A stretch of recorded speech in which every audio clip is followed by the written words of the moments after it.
The following is a Hoop Ball presentation.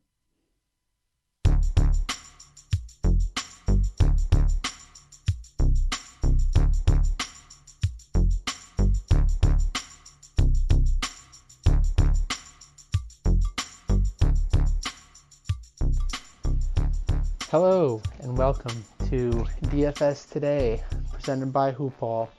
I am your host on this Friday, February 12th DFS slate, David Menkov. I'm riding this one solo, everyone, so bear with me as I navigate through my first solo job.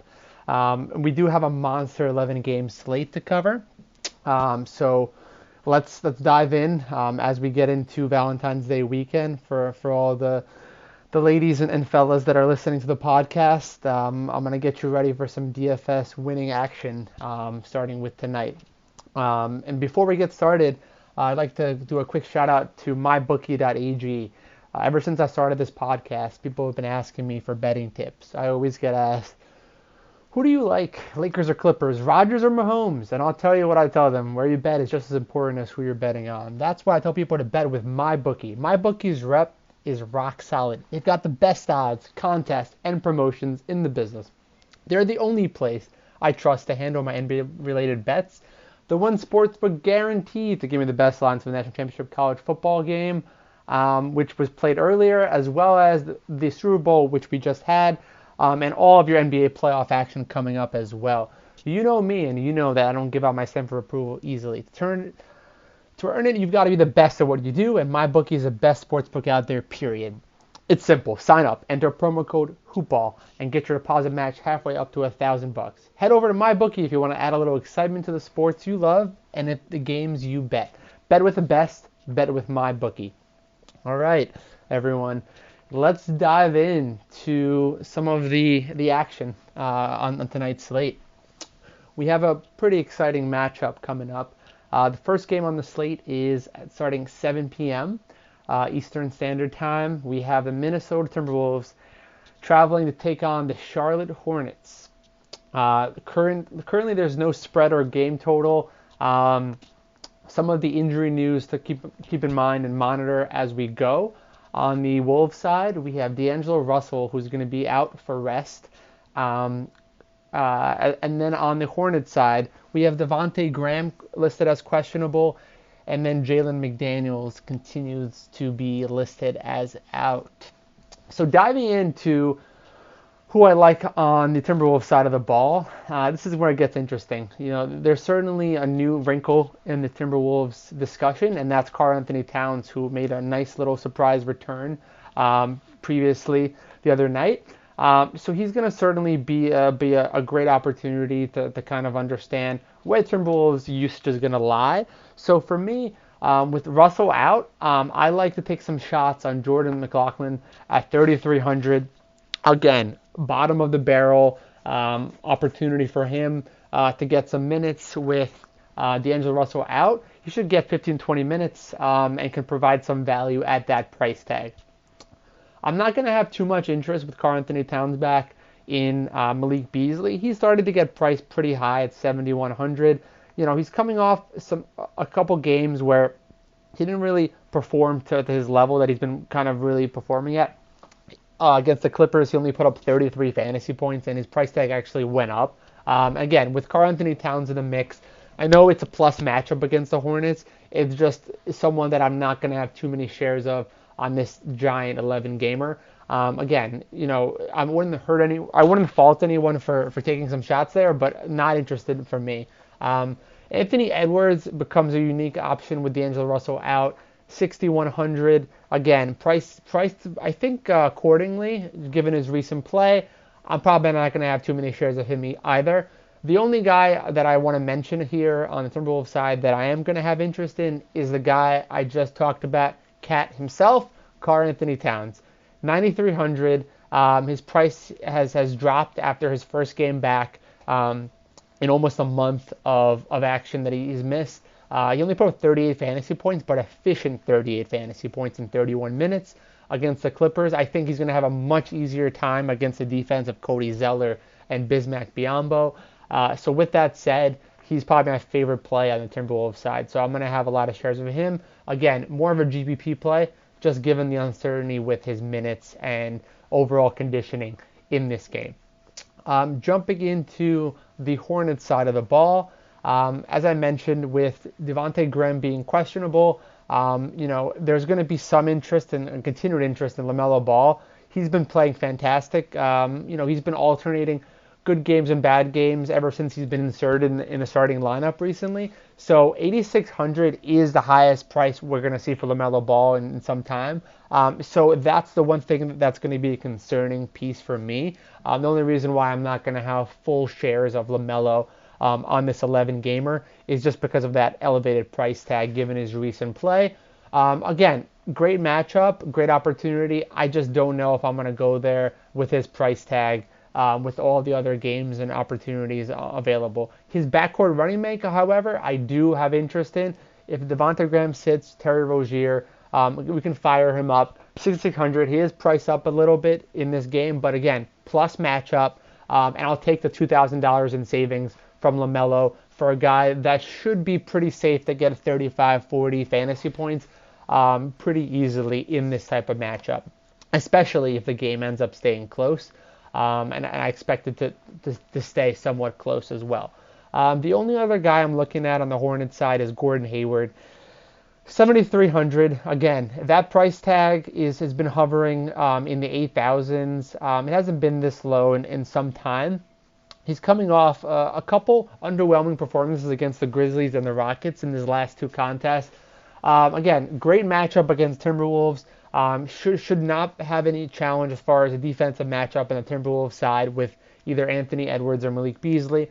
Therefore, I'm going to have a lot of interest in Gordon Hayward. Josh Okogie might defend him as well, I should mention. But Gordon Hayward is absolutely going to be in play. Just again, given the matchup opportunity, in games against Minnesota, it's certainly a great matchup for opposing small forwards, power forwards. So I do like him a little bit, but my favorite play, as I mentioned, is going to be Terry Rozier at 6,600 on the Hornets side. And on the Timberwolves side, as I mentioned, Karl-Anthony Towns 9,300 is my favorite play, likely of this matchup. So let's jump into the next game on the slate. At 7 p.m. start, we have the New York Knicks traveling to take on the Washington Wizards. Again, we have the lowly Wizards taking on the Knicks here. Some injury news to note. Nothing really new for the Knicks. Frank Ntilikina remains out due to COVID-19 protocols.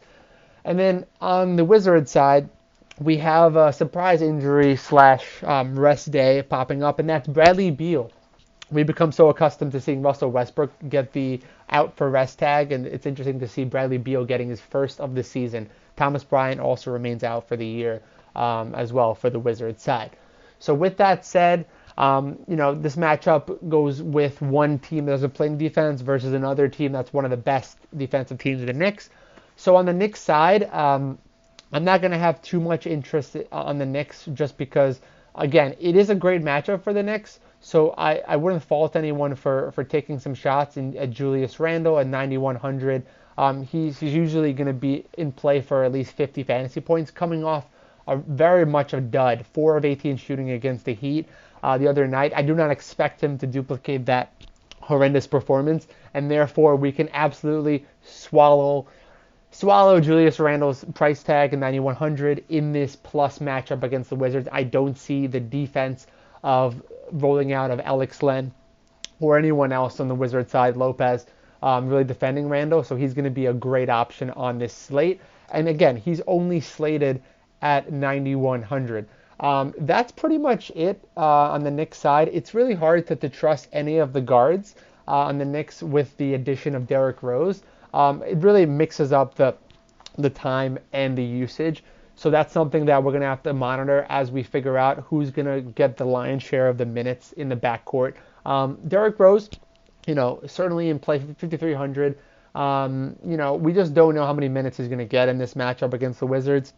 In garbage time, I much prefer a guy like Emmanuel Quigley, but he's priced at 5,000. Again, not a price tag I'm going to take too many shots on.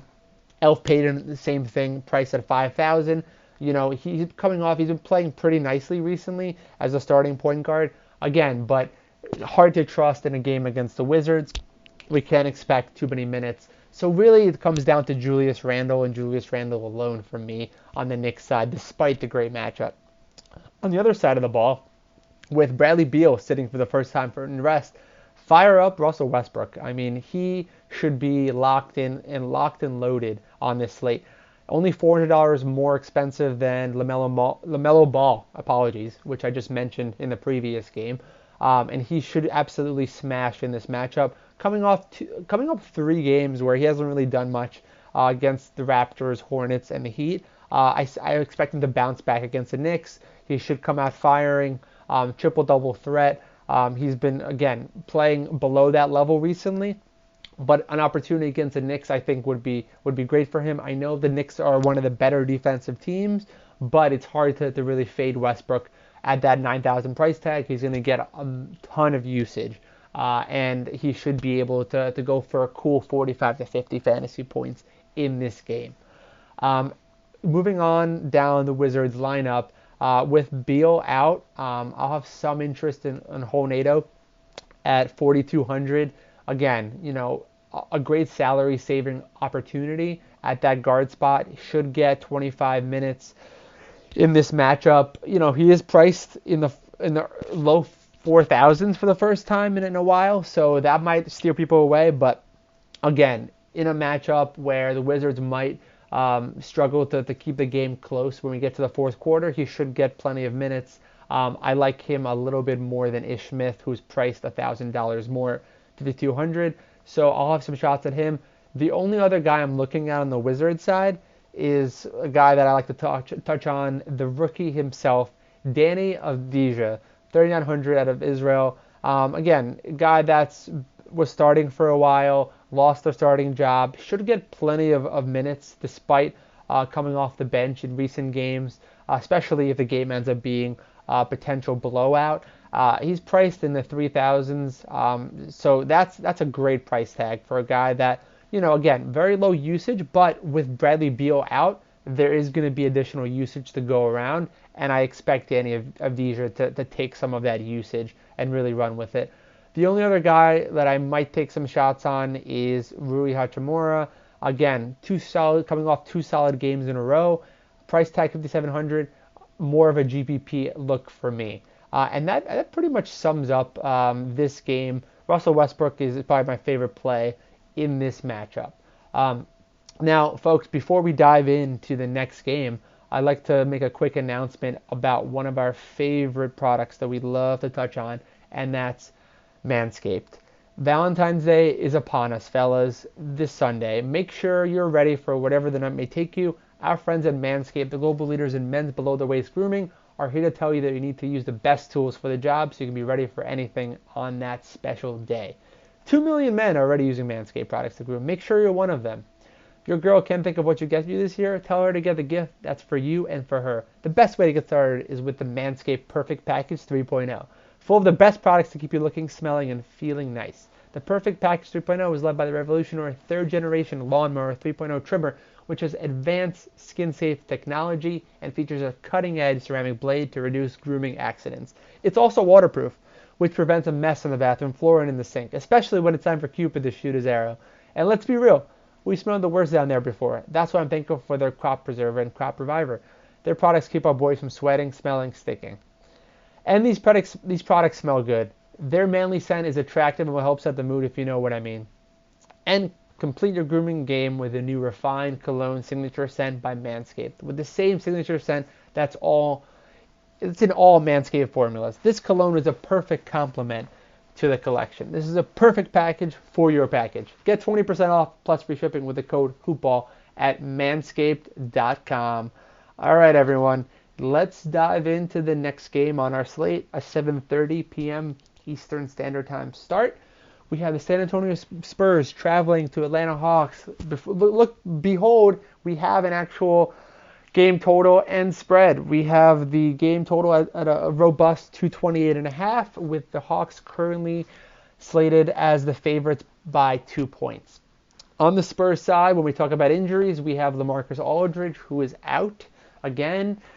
And then as far as the Hawks, we have DeAndre Hunter out, Chris Dunn remains out, and Bogdan Bogdanovic, who is also out in this game. So as we dive into who my favorite plays in the Spurs are, we're going to have to go back to the well despite a very disappointing performance, and that's going to be Derek White. Derek White is a guy that, again, is starting, coming back from injury, coming off clearly a couple of rusty shooting games in a row. In fact, he is shooting a abysmal 30% in his last 4 games, coming off a 1 of 11 shooting game. His price tag continues to inch up despite this.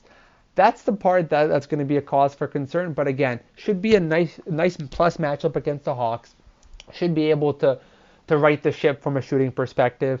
And if the game stays close and the Spurs can keep it competitive against the Hawks, I fully expect Derek White to bounce back nicely and provide some nice value, get to that 30-35% fantasy point perspective. And the best part about it, he's going to be very low owned coming off that dud. So I'm going to have some interest in Derek White on the Spurs side.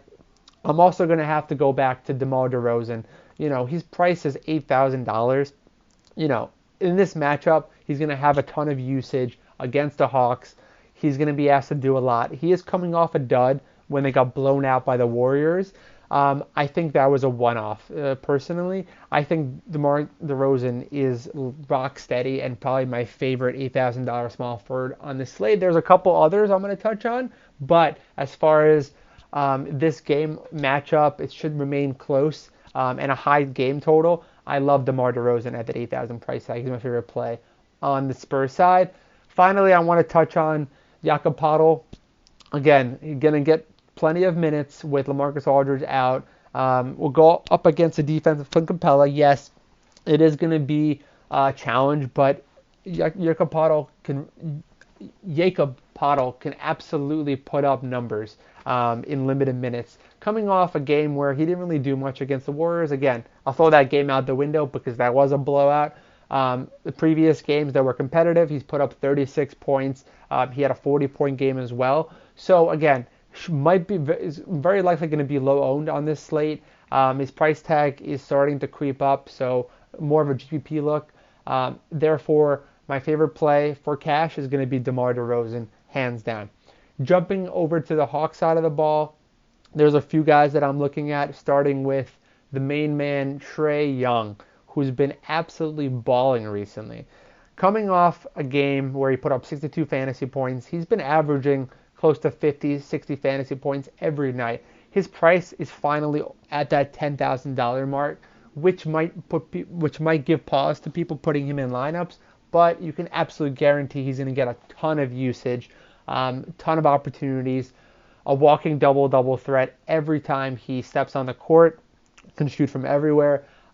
Baby Steph, I like to call him, young Steph in the making. Absolutely, has superstar written all over him as we move forward, and I love him in this matchup against Dejounte Murray. Should be somewhat of a tough defensive matchup, but I still love him. That price tag is high, but out of the $10,000 guards, he's probably my favorite of the entire slate. I'm also going to have some interest in John Collins, 7,700 at the power forward center spot, coming off one of his best games of the season, almost 49 fantasy points against the Mavs in a close, tough, competitive game. Again, this game should also be close and competitive. He's been trending up from a usage perspective. I love him. He's had 2 games where he's averaged 50 fantasy points out of the last 4. I think he can get to that 45, 50-point number if this game stays close. It should be an absolute battle on both sides of the ball. So I like John Collins. I love the stack with John Collins, Trae Young, and DeMar DeRozan. If you're looking for a game stack opportunity, that's what I'm going to be looking at in this matchup. So diving into the next game on the slate, we have the New Orleans Pelicans traveling to take on the Dallas Mavericks at 7:30 p.m. Eastern Standard Time. And what do we know it? Another game total and spread. We have a game total of 233.5 with the Mavs favored by 2 points. No injuries to really report. on either sides of the ball, which is a rarity this season, I have to add. So let's dive into who my favorite plays on the Pelicans side. Now, given the high total, the highest total currently listed out according to the odds makers, I have to take some shots on both sides of the ball, starting with Lonzo Ball, who is coming off a nice game where he did put up a substantial performance, where he was able to really shine with 43 fantasy points. He's had actually 2 pretty solid games over 40 fantasy points recently. His price tag is only up by $100 in a great matchup against Luka Doncic. So absolutely going to fire up some Lonzo Ball. I like him over his brother, which is hard to say on most nights, but I actually like him quite a bit more. The other guys I'm looking at are the usual suspects. Brandon Ingram, 8,200, is going to have every opportunity in a great matchup against the Mavericks to really bounce back. He's coming off 2 games where he didn't put up much of a fantasy game, 2 games that didn't stay very close. I think that's one of the factors. He didn't shoot particularly well when he traveled to the Bulls the other night. I like him a lot in this game. If this game does stay close, which I fully expect it to, he has 48, 50-point ceiling. 8,200 is a great price tag. I like him a little more at that $8,000 range to some of the other $8,000 forwards on this slate. The other guy I'm looking at is his running mate, Zion Williamson. His price has been very consistent this season. Now he's at 8,000. Anytime you can get Zion for 8,000 or less, it's hard to fade him, especially against the defense of Porzingis. I don't expect too much of a challenge. I think he should have his way with Porzingis down low on the Maverick side. So I love Zion. You can definitely fire up some Zion Ingram combos if you want. I'll probably have more shares of Zion than Ingram, just given the price tag and the opportunity on this side of the ball. As far as GPP punt plays, I love Kyra Lewis Jr. The young rookie, 3,200, is really starting to get a lot of those backup point guard minutes, taking a lot of minutes away from Nickeil Alexander-Walker as well. Priced up only a little bit, 3,200 after a 28-point performance, very solid performance, fantasy point performance against the Chicago Bulls. I don't suspect he's going to hit 28 fantasy points again, but at 3,200, I will have a lot of interest in him. He's probably my favorite salary saver, just given the high game total. He's going to get run. He's going to get opportunity. He's shown he's not afraid to shoot, and I like him as a great little play at a near minimum salary on this entire slate. And then that's pretty much it for me on the Pelican side of the ball. Jumping into the Maverick side, you have to take notice of Luka Doncic anytime he plays, especially when you have a high game total against the Pelicans. Coming off a 64-point burger, he has 70-point potential in this type of game, so I will absolutely have some interest in Luka. I don't know at this point how much I'll have interest in him. It'll all come down to lineup construction for everyone. What is your lineup looking like? Are you going to take some shots on Luka? He's going to handicap your ability to get a lot of the mid-tier great looks as well. So that's something to keep in mind. I will have some interest in Luka, but I'm probably going to have limited interest unless I'm looking at a game stack opportunity.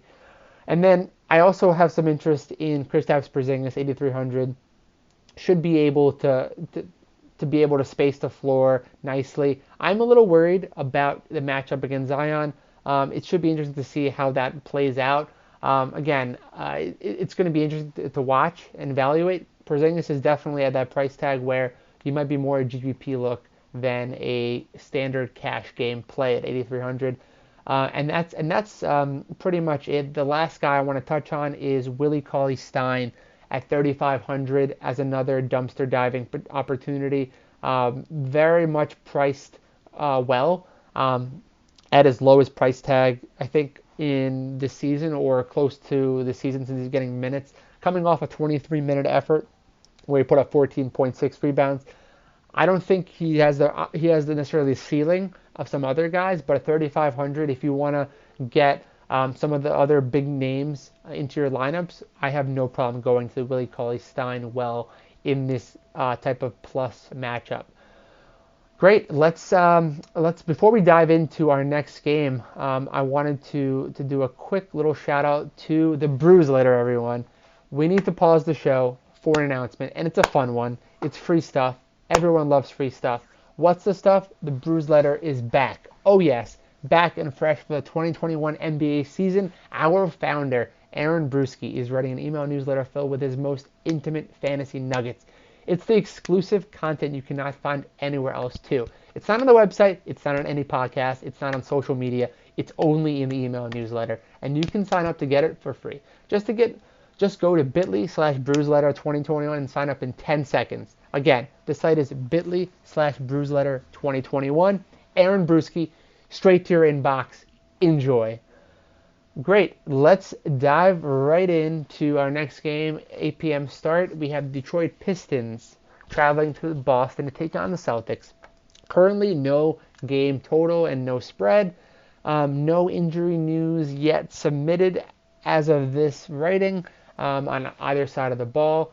So, diving into the Pistons. Who do we love on the Pistons, you might ask? Well, I'm looking at a few guys. The guys I'm looking at are Delon Wright, who's priced at $6,000, coming off some great games where he put up 43 and 44 fantasy points respectively against the Lakers and the Brooklyn Nets. Again, playing the Celtics, who are coming off a back-to-back set. They're both actually coming off a back-to-back game, so that's something to keep in mind. He should be able to get all the minutes he can handle. They don't have a lot of guard depth. In Detroit, I don't have a lot of interest in saying that Dennis Smith Jr. is not going to get a ton of run yet as he gets acclimated to the Pistons. So I like Delon Wright at 6,000, more of a GPP play, though, against this tough Celtics defense.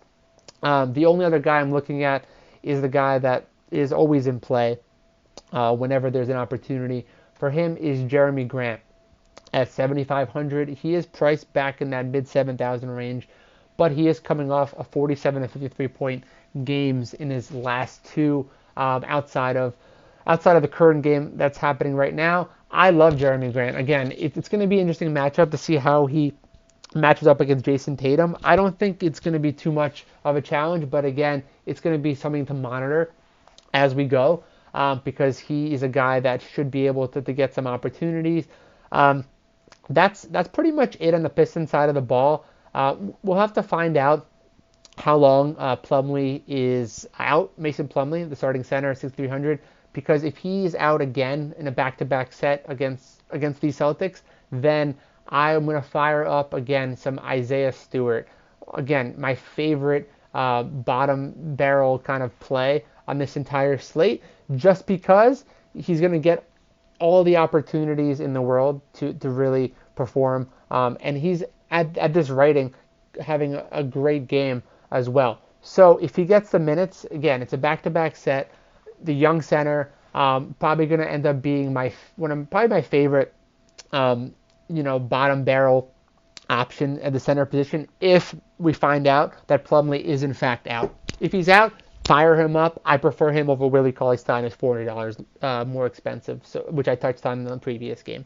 So that's pretty much it on the Pistons side. Not much interest anywhere else. On the Celtics side, we have some interest. We have to talk about, again, it's a back-to-back game. So minutes are going to have to be monitored. Kemba Walker, 6,300, priced down after that poor performance in his last one. Again, I like Kemba Walker quite a bit.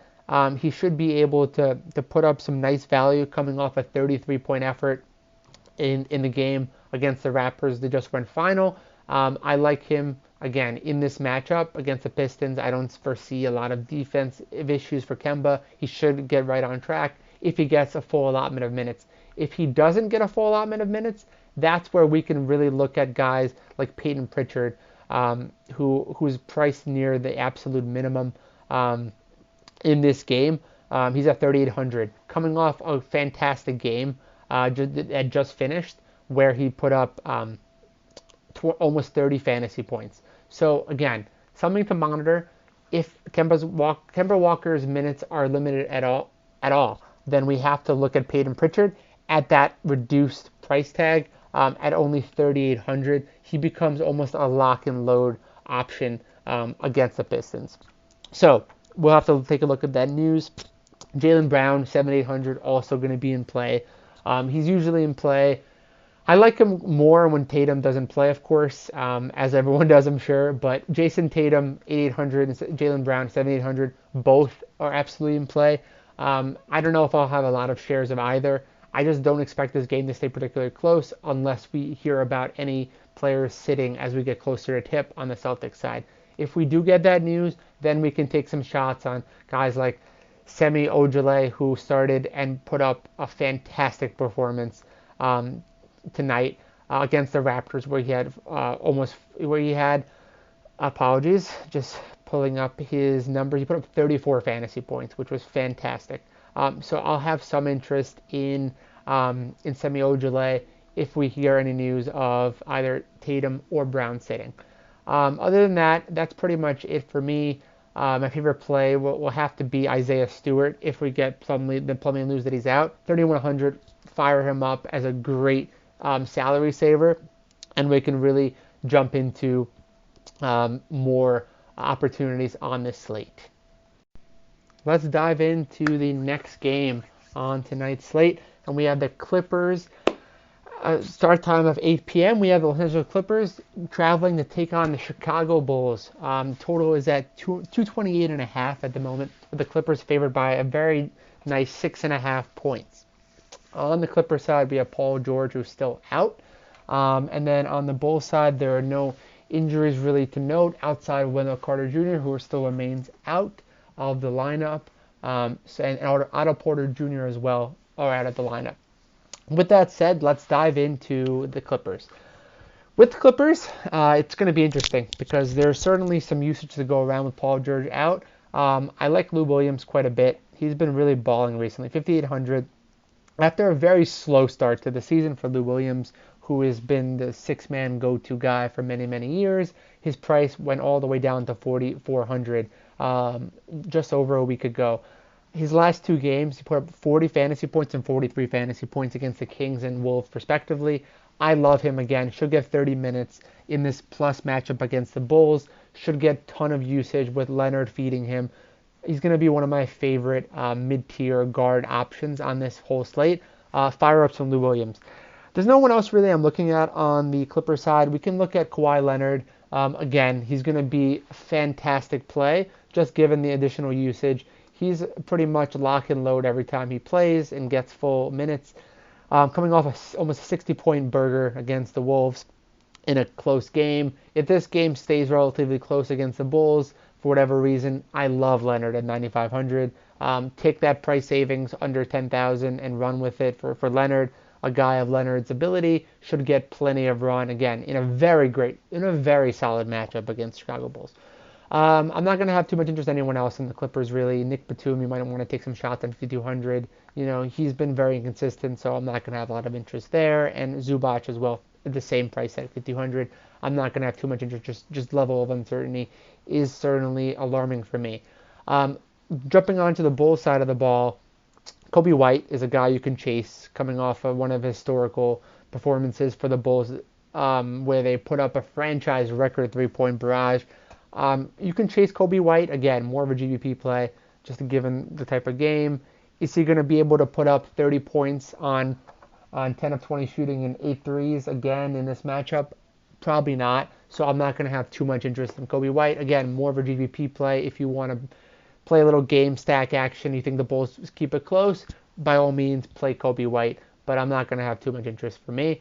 The other guy on the backcourt that we have to mention is Zach Levine. Zach Levine's been absolutely playing fantastic basketball this season, putting up 28 real-life points, 5 rebounds, 5 assists, at nearly 46 fantasy points. Just a stud in the making, really starting to come into his own. Coming off another fantastic game where he put up 46 points against the Pelicans. Do I see another 46-point effort? No, but at a $9,200 salary, I fully expect him to put up a great game. The one concern is if he gets the defense of Kawhi Leonard, that will definitely damp a lot of that opportunity for Zach Levine, which is why, again, another tournament play for me on the Bulls side. Not going to have too much interest elsewhere on the Bulls. I think with that, we can just dive right into the next game, and that is the Oklahoma City Thunder traveling to take on the Denver Nuggets. It's a 9 p.m. start time. And on the Thunder side, it's a revolving door of questionable tags and outs for the most part over the last few days. It's been very frustrating for everyone. And as far as questionable, we have Shai Gilgeous-Alexander, Theo Maledon, Isaiah Roby is questionable as well, and George Hill remains out. So with that said, it's really hard to dive in. Oh, sorry, apologies. On the Nuggets side, of Gary Harris who's out again in this game. So it's really hard to really target anyone in the Thunder. Night in, night out, it's a different guy that really steps up. The only consistencies we've seen for the most part, Kenridge Williams, 5,100, is a guy that we can look at. He's been getting plenty of opportunity, whether he's starting, coming off the bench. It's always a hodgepodge to see what kind of his role is. But he's coming off a 39-point fantasy effort against the Lakers in a close game. He was priced at 4,700. Now is with a price increase of 5,100. I'm still going to have interest in him against the Nuggets. They don't have enough bodies. If all of these guys who are questionable remain out, he should get 30 to 35, even close to 40 minutes. If he gets that point, he should be able to crush value against the Nuggets. So that's something to monitor as we get closer. It's really hard to peg any of these guys as must-plays until we know who's in and who's out of the Thunder lineup. Darius Baisley, another one, 5,900, has had some great games recently with all of these guys out, coming off a dud against the Lakers. But before that, he put up 48 against the Lakers. So again, another GBP look with Darius Baisley. Same can be said about Al Horford, apologies, having a slight tongue twist there. 6,700, he is starting to get priced pretty high, but again, he's going to get plenty of run against Jokic. Should get 35 minutes, no problem. He's coming off a 56-point burger against the Lakers. Should be able to get plenty of run. If all the other guys remain out, Horford is a great play. On the other side of the ball for the Nuggets, I'm really looking at one name only, and that's Michael Porter Jr., a guy that hasn't really been living up to the expectations that he kind of that were kind of placed upon his shoulders at the beginning of the season and how he performed. He's coming off one of his better games recently where he played 28 minutes against the Cavs in a blowout, shot a nice 6 of 10, was able to provide those defensive numbers which we're really been looking for quite a while, with 2 blocks and 2 steals with 38 fantasy points. At 6,000, I'm going to have to take some shots at Michael Porter Jr. in a great matchup against the depleted Thunder. I don't see anyone being able to stop him. If he gets hot, should get plenty of run. If this game ends up being a blowout, which it can absolutely be, you never know with how the Thunder have been playing. They've been playing some scrappy basketball recently. If it becomes a blowout, then I will have interest in Michael Porter Jr. regardless, just given his opportunity to get plenty of minutes in this type of matchup. The other guy I'm looking at is going to be Paul Millsap. Again, GPP play, 5,200, great price tag. A guy that can do a little bit of everything, even in his elderly years. A guy that is pretty much lock and load. Only priced $300 more than the previous game, and I absolutely love Paul Millsap. 38 fantasy points. He's a guy that you can play. Again, not really a cash lock, more of a GPP lock in this type of game. The next game we're looking at is going to be the Milwaukee Bucks traveling to take on the Utah Jazz. It's 9 p.m. start time. The current game total is 232.5, with the Jazz favored by 2 points. On the Bucks side, you have Drew Holiday, who remains out due to COVID-19 protocols. And on the Jazz side, we have Mike Conley Jr. potentially making his return. He's coming in with a questionable price tag in this game. On the Bucks side, they've been an offensive juggernaut recently. They're number one offense in the league, and for good reason. They really are able to kind of dominate teams with just their efficient offense from up and down their roster. We have to start with Giannis. Giannis Antetokounmpo is going to be a fantastic play against the Jazz. I know it's the Jazz. The Jazz are typically a tough defensive team, and the Jazz have been a fantastic overall team as well this year. So this is going to be a great matchup regardless of DFS perspective. But with that said, love Giannis. He put up 70 against the Suns in the last game, which was considered a game against a tough defensive team. So I love Giannis to put up 65, no problem against the Jazz. Especially with Jrue Holiday out, he's going to take on additional usage, so he's going to be in play for me. The other guy I'm looking at on the Bucks is going to be Chris Middleton. Again, usage is going to go up with no Jrue Holiday, coming off a 44-point effort, and then before that he put up 63 against the Nuggets. So Chris Middleton, 8,000, probably one of my favorite 8,000 price tag players. I know I touched on a few on this slate, so there's quite a few options you can really go in when it comes to that price tag. He's probably up there with Zion as far as my favorite $8,000 forward position players. And that's it for me on the Bucks side. I'm not going to chase Bryn Forbes. He got off to a fantastic shooting start. He's been blistering shooting the ball from three-point range, but I'm not going to have a lot of shares of him in this game. And he's priced up as well at 4,100. I don't expect him to get a ton of shots and opportunities, so I'm not going to like that for him.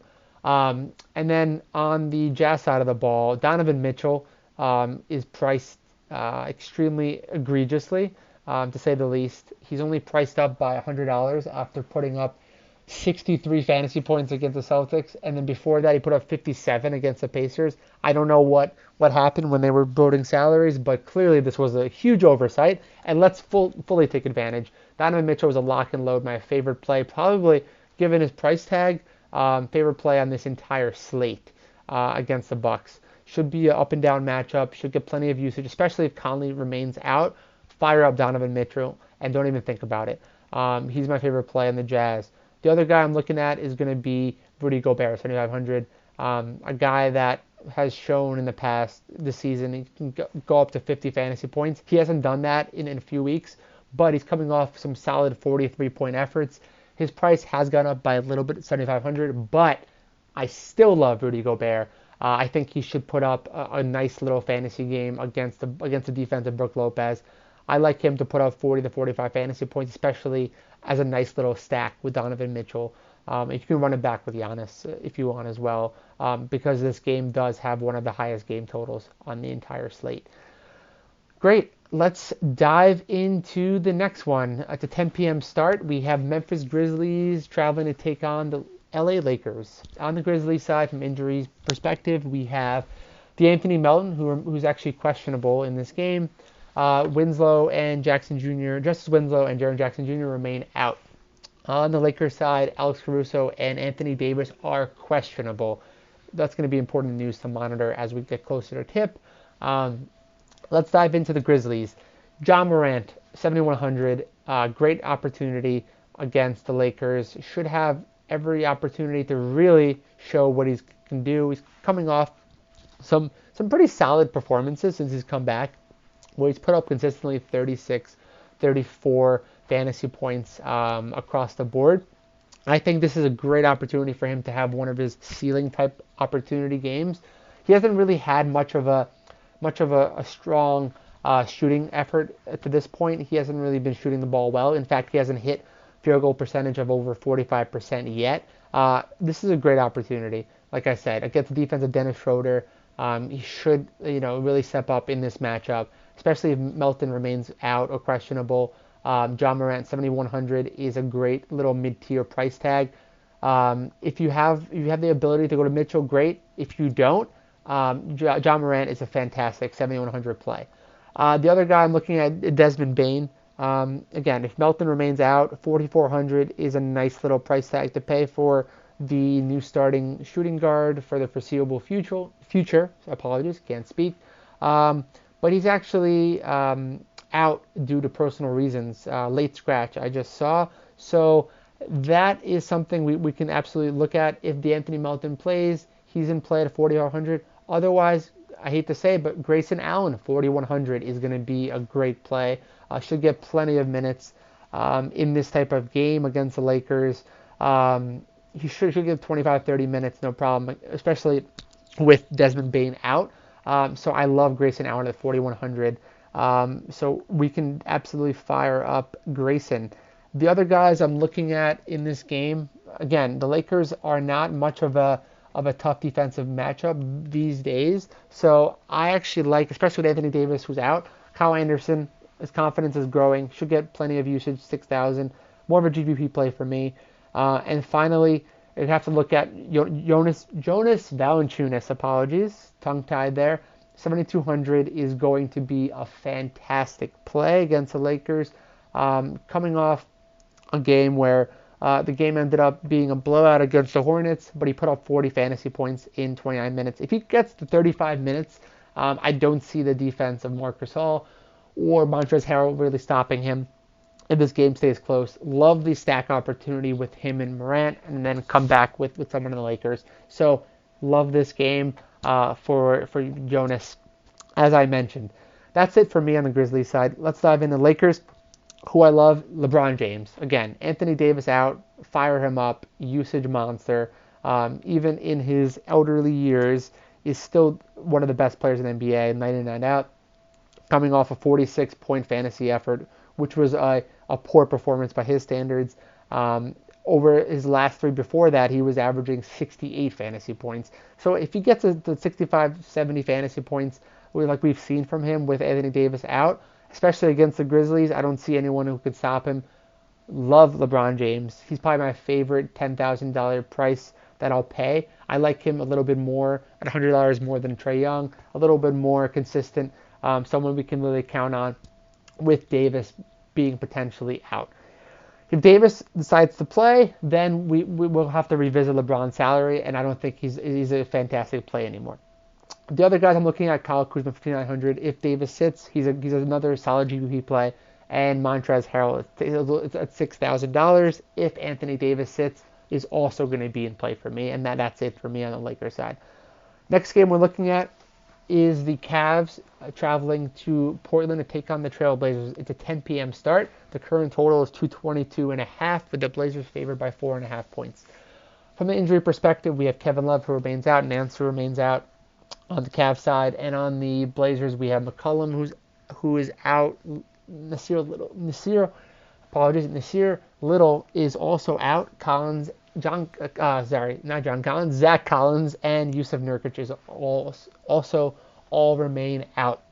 So on the Cavs side, I'm looking at Colin Sexton, 6,600. His price has gone down after his poor play recently, so this is a perfect opportunity to fire up some Colin Sexton. He's a guy that was putting up 35, 40 fantasy points a few weeks back. Should be able to get back to that level against the Blazers, who are coming off a back-to-back set against the Sixers as we speak. So that's something to look at and monitor. It's going to be a good matchup for Sexton to really bounce back. Again, more of a GPP play for me, but still a great matchup nonetheless. Also on the Cavs side, the only other guy I'm looking at is Taurean Prince, 4,700. Very consistent, so it's really hard to really trust him. But he is coming off a 27-point game. His price tag is 4,700, so might be worth taking some shots on him. The center position is an absolute jumbled mess right now with Jared Allen and Andre Drummond, so I'm going to stay away entirely. Diving into the Blazers, we have to start with Damian Lillard, as most slates start with when he's featured. He's a guy that should put up a 50, 60-point effort in this game. The only concern is if it's a blowout. If it's a blowout potential, then he might not get the minutes, and therefore I might have to play Lillard as more of a GPP play. I'm not going to have too many shares of him, just given the blowout potential. Right now, the 4.5 game spread, I think, is a little generous for the Cavs, just given the kind of the mess they're in right now. And that's pretty much it for me on the Blazers side. Derrick Jones Jr. at 4,000 is another nice salary saving opportunity at the forward position in a nice matchup against the Cavs, but that's about it. I'm not going to take too many shots on Covington at 5,900 or Enes Kanter at 6,900. Excellent. We have reached the final game of the night, ladies and gentlemen. Before we jump into that, we have to talk about the Fantasy Pass.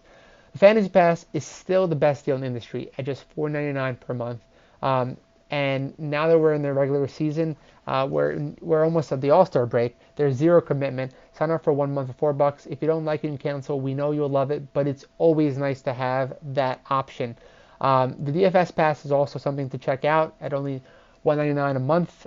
It's a great place to get access to a bunch of the Discord members, the Hoopball Discord server, where you can hang out with Hoopball pros around the clock and get one-on-one help with your team. So please do check it out. Head to hoop-ball.com and click on the Fantasy Pass or DFS Pass just below the main media wall. All right, everyone, let's dive into the final night game, and that is Orlando traveling to take on Sacramento Kings in a 10 p.m. slate. On the Magic side, we have a whole slew of injuries. We have Aaron Gordon out, Markelle Fultz out, Al-Farouq Amino's out, Jonathan Isaac's out, Cole Anthony is questionable, Fournier is questionable, and Michael Carter-Williams is now questionable after previously being listed as out. So these are all important injuries to monitor. On the Kings side, no real injury news to report yet. So let's dive in. Again, Magic are coming off a back-to-back set against the Kings, so it might be something to look at. We're talking about the Magic side. I'm going to have some interest in Terence Ross if Fournier sits. 5,600, very consistent. So very hard to really trust Terence Ross in most games, just given his lack of consistency. So that's something to really keep in mind as we move forward. With that said, if Fournier sits, I'll have some interest there. James Ennis III is going to be my favorite play. Fournier sits 4,500, great value play. Does a little bit of everything for the Orlando Magic. He's been getting more minutes now, recently coming off a 35-minute game against the Blazers where he had 32 fantasy points. I don't expect that against the Kings, but even at 20, 25 fantasy points, 4,500 is a great little price tag to pay for Ennis. So I love him in this game against the Kings. That's really it. Nicola Buchovich is finally being priced to what he deserves. You know, you have to pay the man what he deserves, and he is finally priced to that point, 9,400. He's been literally carrying the Magic. Outside of one dud against the Bulls where it was a blowout, he's been putting up monster fantasy lines. And that should continue against Richaun Holmes. So I like him quite a bit as a great little high-priced option. Again, I just don't know how many minutes he's going to get. I don't know if they keep this game close. That's my only concern. If you expect this game to stay close, then Vucevic becomes a great play at 9,400. And that's really it for me on the Magic side. On the Kings side, it's De'Aaron Fox is where we can usually start. Again, his price tag has jumped to 9,000. It's crossed the 9,000 for the threshold for the first time this season. So that might give you some pause. Also, the opportunity for the blowout, which I mentioned. So, with that said, I'm going to really be focusing on Tyrese Halliburton, his backup / running mate, who's been getting consistent minutes recently, coming with a 31-point effort against the Sixers.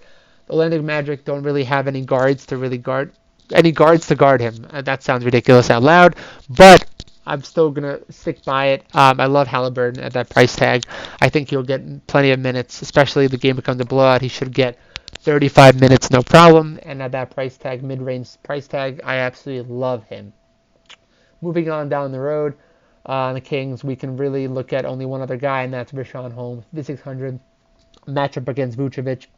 Is it going to be too challenging? With Holmes, it's all about minutes. Will he get minutes? He's coming off 2 games where he got into foul trouble, actually. 3 out of the last 4 games he's been in foul trouble where he's had 5 fouls, which has limited his upside. But if he can keep his fouls in check, he should be able to put up, a nice little points, rebounds, and potential block effort. And mid-tier price tag, he's going to have very low ownership. So again, very much a contrarian play that I like in this matchup. All right, everyone, that is all we have. 11-game slate, like I mentioned. As always, it's going to be something to keep and monitor as we move forward. Wishing everyone the best of luck on this slate. You can find me and everyone else on Twitter. My Twitter is @dmenk33. I'm available to answer any questions, any last-minute lineup questions as well. And good luck, everyone. Have a great night.